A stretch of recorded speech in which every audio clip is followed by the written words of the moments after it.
Now we will be talking about the catabolism of D amino acids. Okay. Now we will be talking about catabolism of D amino acids. Now, a very important point you need to understand is this, that whenever you are talking about D amino acids, you must understand that at the end you will be only getting carbon skeletons. You will not be getting urea, you will not be getting anything else. Clear? That means you need to understand is this, that whenever D amino acids are catabolized,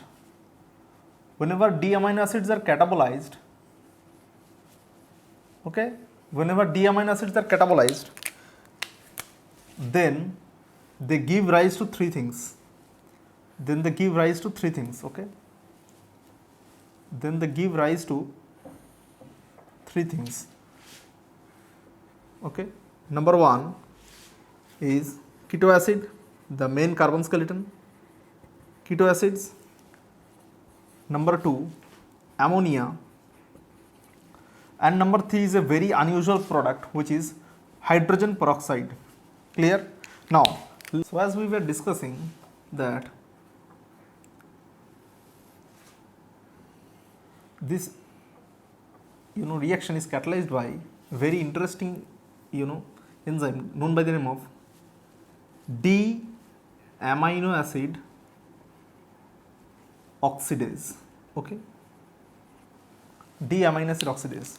That is, this enzyme helps in deamination of D amino acids. Clear? Oxidative deamination of D amino acids. Now listen with all your attention. This enzyme is present in peroxisomes of kidney and liver cells. Okay, very important point you need to understand is this, that D amino oxidase is only present in peroxisomes of kidney and liver cells. Okay, now, so actually we have come to the end of deamination, oxidative deamination. Now we will be talking about that what happens to that ammonia which has been released by oxidative deamination. Okay, now you know that ammonia is highly toxic, right? But ammonia is highly soluble in water. Now listen with all your attention. Whenever suppose this is your one of the body organ. Okay, so this is your whatever it is, liver, kidney, whatever it is, and suppose this is your another organ. Now listen, suppose this is suppose organ number 1 and this is organ number 2. Now listen, organs have specialized enzymes so that they can convert ammonia into less toxic materials or less toxic chemicals. Okay, so that they can convert it into less toxic chemicals. That is, ammonia can be converted effectively into less toxic chemicals. But a very interesting point you need to understand here is this, that many organs in our body don't have those proper enzymatic machinery, to convert ammonia into less toxic materials. That is the problem. That is a very big problem, that most of our organs don't have the proper machinery to convert ammonia, which is highly toxic and highly soluble. That's why it has become it is very much important for us to eliminate ammonia. Why?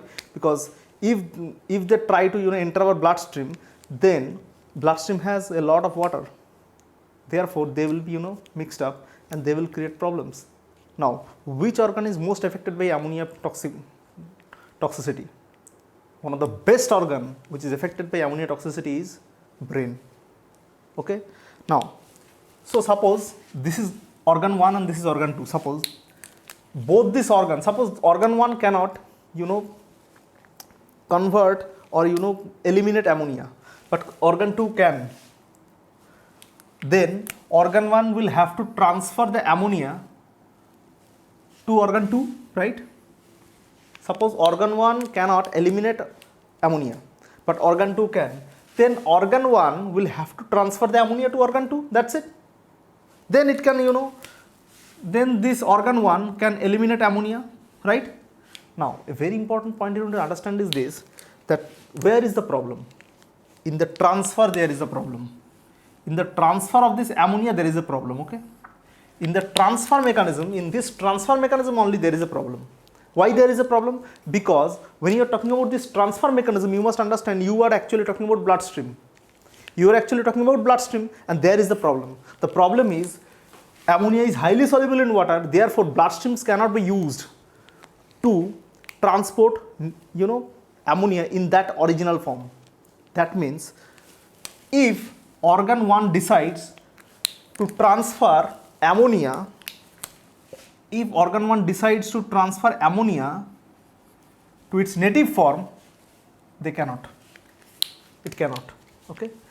That's why every organ which will be transferring ammonia to any organ which has the capacity to eliminate ammonia, they will have to first convert ammonia into a soluble but less toxic form. That means ammonia will have to be converted into a soluble as well as less toxic form. Then this soluble and less toxic form will be taken into the organs which can eliminate ammonia, and from them, suppose this is X, this is the X. Why it is X? Because we don't know right now that what is the soluble but less toxic form of ammonia. Now listen, the soluble and less toxic form now comes to the desired organ, then it is converted to something else and ammonia is released. Okay, then this ammonia is eliminated. That means ammonia will have to get converted into a soluble and less toxic form so that they can be eliminated. Clear? Now listen, very important point you need to understand is this. In our body there are many organs which produces ammonia by oxidative deamination. Why? Because oxidative deamination produces carbon skeleton, which are useful for, you have already studied. It is useful, very much useful for the formation of alpha ketoglutarate, which are nothing but intermediates of Krebs cycle. Clear? Now, important point here is this, that there are many organs in our body, which can actually produce this ammonia because of oxidative deamination, because they require carbon skeletons. But there are only 2 organs which can actually eliminate this ammonia. You know what are those 2 organs? Those 2 organs are liver and kidney. Those 2 organs are liver and kidney. Your liver and kidney can actually, eliminate ammonia. Clear? Now, we will be going into the details. Now listen with all your attention. Whenever we are talking about, ammonia and its transfer, now listen with all your attention. Suppose this is a muscle.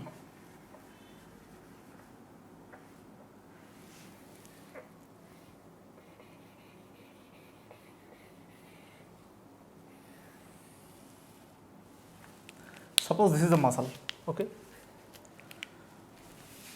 Now listen with all your attention. Suppose this is a muscle, okay? And suppose this is a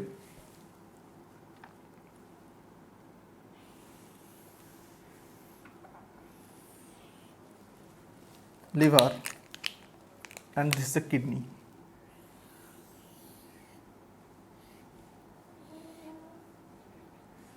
Okay, suppose this is a muscle, this is the liver, this is a kidney.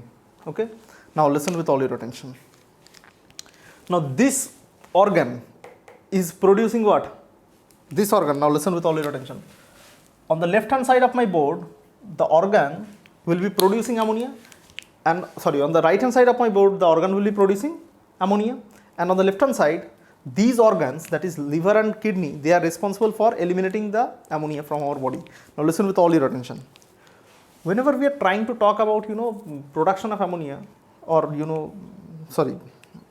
conversion of ammonia into less toxic and soluble form, you must understand that there are two, strategies. There are two strategies. There are two strategies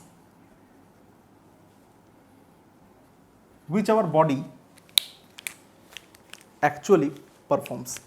Two strategies are there by which body can effectively convert ammonia into soluble and less toxic form. Okay, now listen, what are those? Strategy one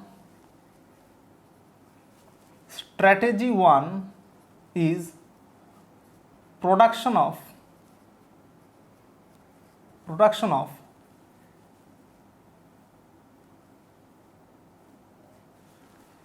strategy one is the production of what?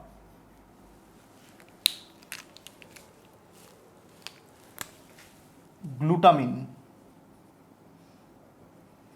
Clear? Production of glutamine. Okay, so let's talk about the production of glutamine first. That is strategy one, that is conversion of ammonia into glutamine. Now listen, whenever we are talking about these strategies, you must understand that ammonia is converted into glutamine. Then what will happen to glutamine? That is the most important thing. Now listen with all your attention. Suppose this is your ammonia, okay, and this is glutamic acid. Okay, you know how to draw glutamic acid now. Okay, this is your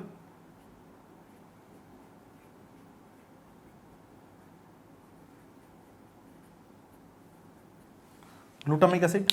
Okay, now listen with all your attention. What will happen is, when they will combine,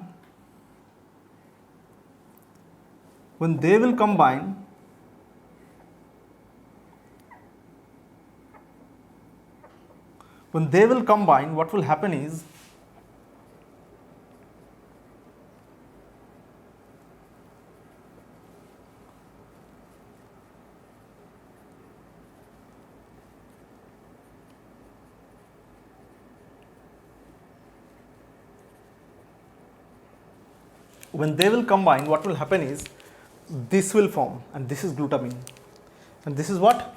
Glutamine. Actually, glutamine is actually the, you can say more or less amide form of glutamic acid. Clear? Now listen with all your attention. A very important point you need to understand here is this glutamine is actually highly polar. Okay, is actually highly polar. Now listen with all your attention. Therefore, it is highly soluble in water. As it is polar molecule, therefore it is highly soluble in water, because it has come from amino acid. Amino acids are highly polar molecules. And now listen with all your attention. Now, the activation of this particular, NH3 has been lost. Therefore, ammonia, which is incorporated into glutamine, now can easily go through the bloodstream. Okay, now it can easily go through the bloodstream. Now listen with all your attention. It can go to liver. Okay, it can go to the liver. Okay, let me draw with this color. It can go to the liver, or it can go to the, what? Kidney. Now listen with all your attention possible. The fate of this glutamine, glutamine depends, whole and solely depends on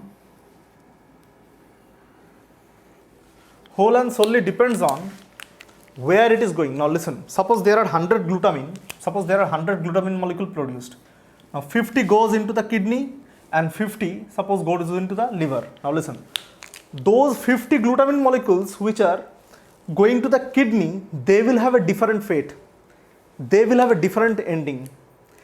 And those 50 glutamine molecules which are going to the liver, they will have a different ending. Clear? Am I clear to everyone?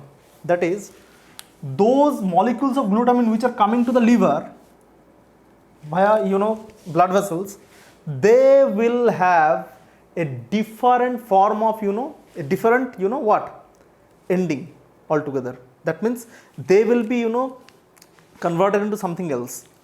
But those glutamine molecules which are going to the liver, they will have another type of what fate. Okay, now listen with all your attention. At first we will talk about the fate of glutamine which is coming to the liver, which is coming to the kidney. Okay, this is your simple and beautiful kidney, and this is your simple and beautiful liver. Okay, now listen with all your attention possible. Those glutamine molecules which are coming to the kidney, they will be converted into glutamate again. That means this is glutamine molecule.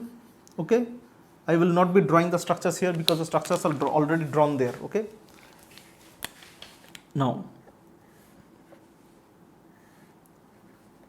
in kidney, this glutamine molecule will be broken down into glutamic acid and ammonia. Now listen with all your attention. This ammonia will be converted into ammonium and will be released via urine. Okay, so this is the fate of your glutamine which enters actually the kidney. Okay, this is the fate of your glutamine which enters the kidney. Now listen with all your attention. A very important point here is this. Suppose this is this reaction where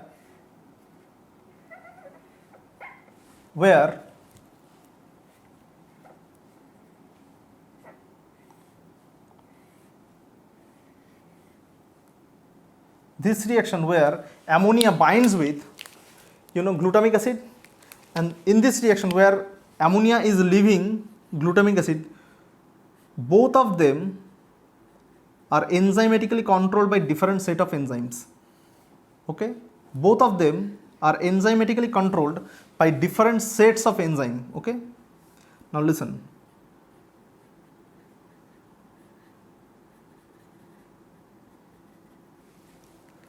Now listen with all your attention.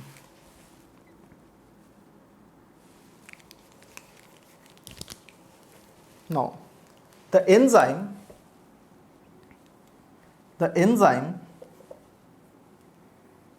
which is required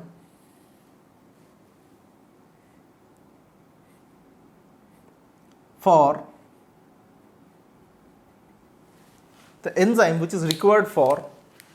the conversion of glutamic acid into glutamine is called glutamine synthetase. Okay, glutamine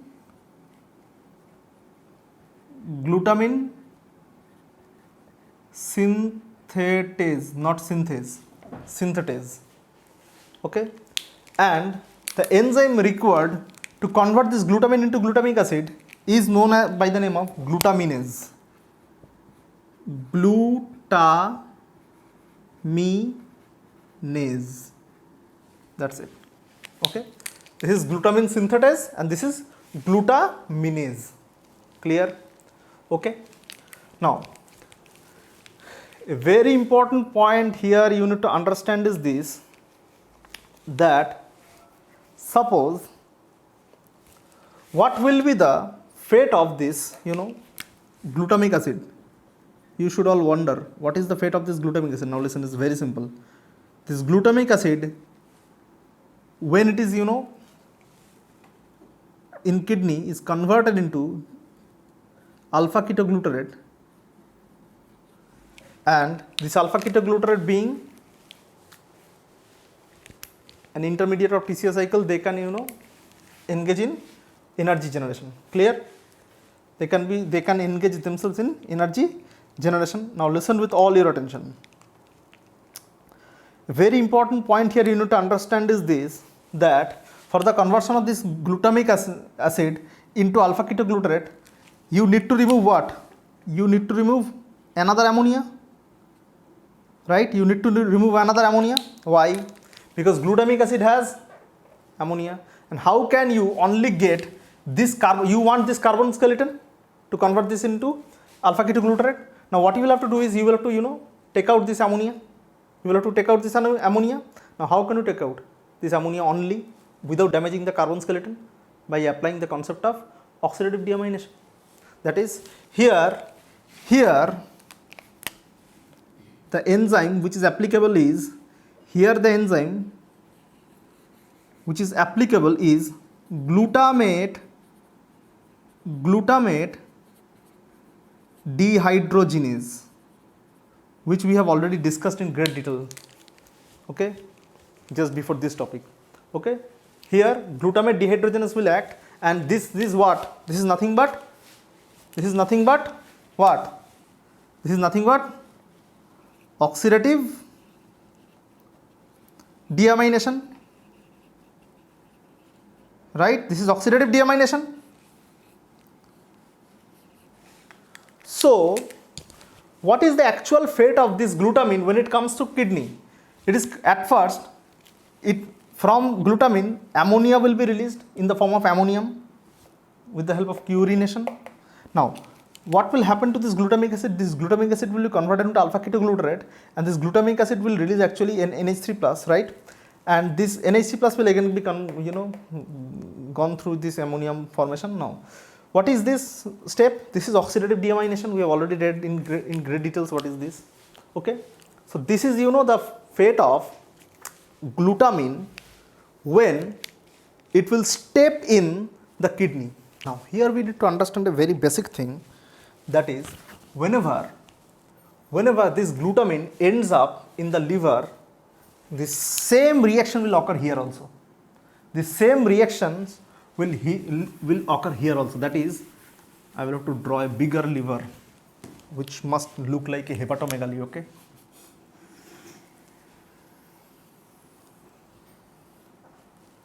this is absolutely not looking like a liver, but please understand this is a liver. Okay, now listen with all your attention. Suppose this glutamine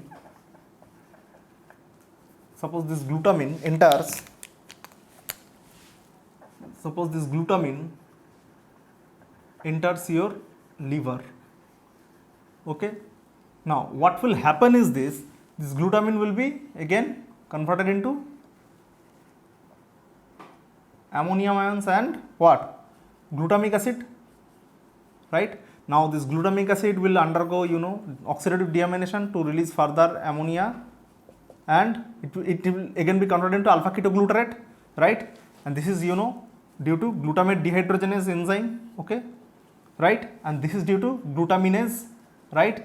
Now a very important aspect is this.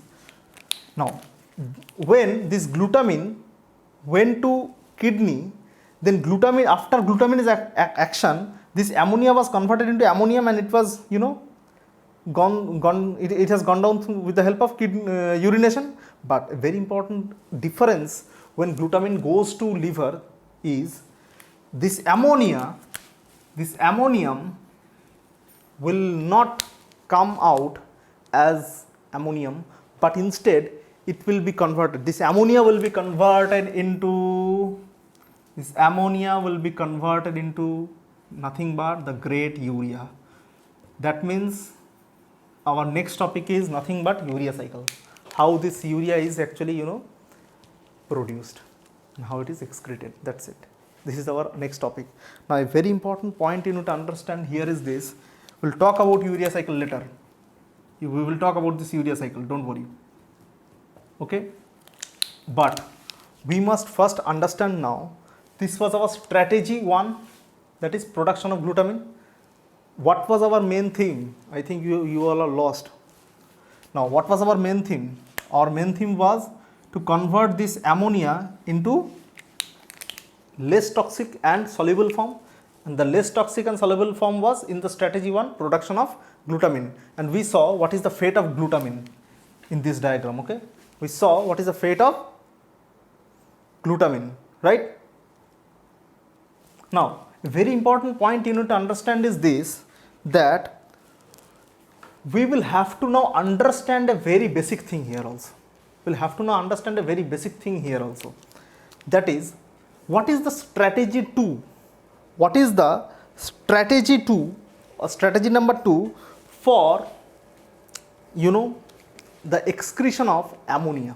Now we'll be talking about the strategy 2. Okay. Now what is the strategy 2? We'll talk about that later, but we must first understand some very few things with respect to this strategy. Okay. Now body has two actual strategies to rid of your ammonia, right, which is a very toxic but highly soluble compound. Now the second strategy actually will not actually kick off your ammonia production or kick off your ammonia, but they will be useful in the production of glucose as well. Why? Because this strategy 2 is a very, very important topic in your USMLE exams, in your every exams. Okay, with respect to biochemistry, it's a very, very important topic, which is called glucose alanine cycle. This is called glucose alanine cycle. Clear? Now very important point here you need to understand is this, that what is glucose alanine cycle. Okay. Now we'll have to draw big diagrams, okay, for that, but understand the very basic concept here. Okay. Now suppose this is your liver, this is your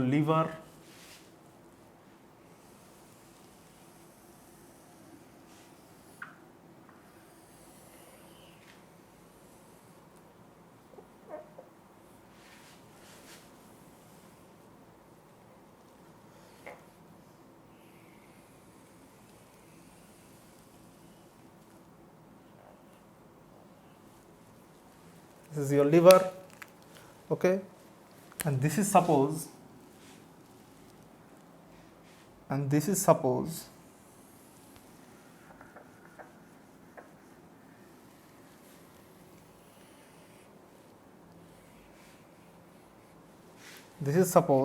your muscle which is generating ammonia.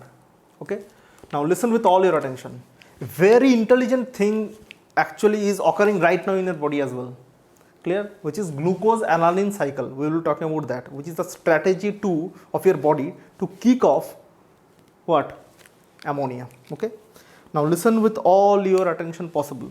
The starting point of glucose alanine cycle. Now listen, glucose alanine cycle is a really hectic concept to understand. Okay, but a very important point you need to understand with respect to your exam is that where to start this glucose alanine cycle, whether it will start in the the organ which is producing ammonia or which is taking in the ammonia. Now listen, it will always be starting from the organ which is producing the ammonia, which is producing the ammonia. Now listen with all your attention. A very important point here you need to understand is this, that it's a cycle. Now listen with all your attention. It's a cycle. It has no starting, it has no beginning. But we will suppose that glucose alanine cycle has not started in these organs till now. For your own benefit, we will try to study this glucose alanine cycle in such a way that we will consider that glucose alanine cycle has still not started in these two organs, that is your muscle and your liver. Now we are starting this glucose alanine cycle for the first time. Now we are starting glucose alanine cycle. Suppose I am a pathetic human being who doesn't know what is glucose alanine cycle, and you people are starting my glucose alanine cycle. So this is one of my liver, and this is one of my this is one of my liver. No, I have only one liver. Sorry, this is one of my muscle, and this is my only liver. Okay. Now listen with all your attention. How can I start my glucose alanine cycle? What are the prerequisites of glucose alanine cycle? The prerequisites of glucose alanine cycle is obviously what? Ammonia. Right? Ammonia. I was going to draw the lone pairs. Okay. Now listen. So the prerequisite of glucose alanine cycle is ammonia. Right? Now you will have to kick off this ammonia, right? That is the main important thing. I will have to kick off this ammonia because it is very highly toxic with respect to my blood. Now listen with all your attention. What happens is this, that ammonia actually will bind with alpha ketoglutarate. I am not drawing the structures again and again here because you know the structures of this thing. Now listen, during exam, if you are told to write about glucosamine cycle, you will have to draw the structures. Okay, go through the previous videos, you will understand, or go through the previous lesson, you will understand how to draw alpha ketoglutarate. My son, go and play everything. Okay, now listen, ammonia actually at first binds with this alpha ketoglutarate, which is one of the rampant carboxylate anion. Now listen with all your attention. A very important point you need to understand here is this, that how ammonia binds with this alpha ketoglutarate, how ammonia binds with this alpha ketoglutarate is very interesting. Why it is interesting? Because you already know. Okay, why ammonia binds with alpha ketoglutarate and what is the what is the result of this? Now listen, when alpha ketoglutarate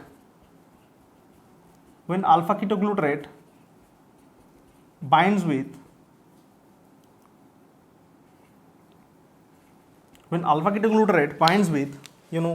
ammonia, okay, what will happen is this,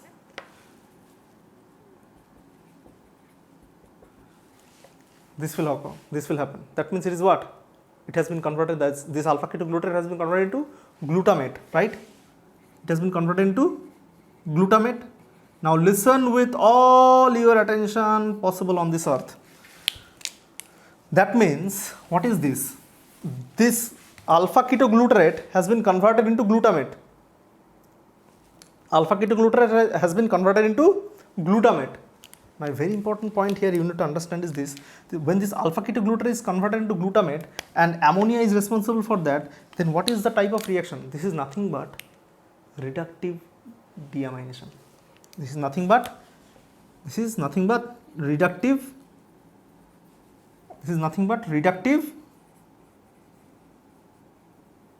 deamination. Clear? And the enzyme which is involved here is glutamate dehydrogenase, right? Okay, now this glutamate will now listen with all your attention, this glutamate will now exchange its amine group with pyruvate. With what? With pyruvate. That means this glutamate will now exchange its amine group with pyruvate. Okay,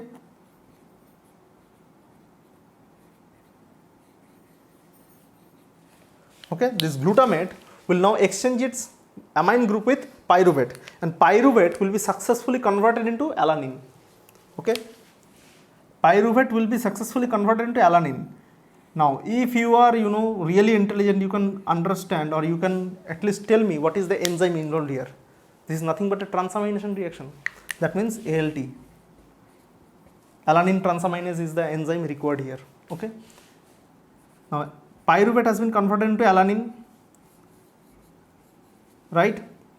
And glutamate has been converted into alpha ketoglutarate, right? Again. Now, listen with all your attention. This alanine will now enter the bloodstream.